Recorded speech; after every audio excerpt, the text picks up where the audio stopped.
ஹரி ஓம். இப்போ நம்ம இருக்கிறது வசிஷ்ட குகான்னு சொன்னேன். வசிஷ்டருடைய மனைவி அருந்ததின்னு சொன்னேன் இல்லையா? அந்த அருந்ததி தனியாக தியானம் பண்ண இடம், தவம் பண்ண இடம். அந்த காலத்தில் அந்த அருந்ததிக்கு ஏகப்பட்ட பவர்.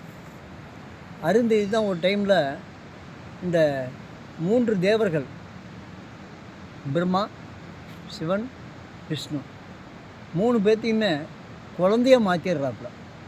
நம்முடைய வரலாறுகள் சொல்லுது, குழந்தைய மாற்றிடுறாங்க. அவர் தான் தத்தாத்ரேயர் அப்படிம்பாங்க. அந்த அருந்ததி தவம் செய்த குகை இமயமலையில் பாருங்கள். அப்படியே பாருங்கள், கங்கை தெரியும். கங்கை அப்படியே ஓடும், மிக வேகமாக கங்கை இங்கே ஓடிக்கிட்டு இருக்கு. சுற்றிலையும் மலைகள், இமயமலையினுடைய மிக முக்கியமான பசுமையான மலைகள் சுற்றின்னு இருக்குது. அந்த இடத்துல அந்த காலத்தில் அருந்ததி தவம் பண்ண இடம். அறிவும்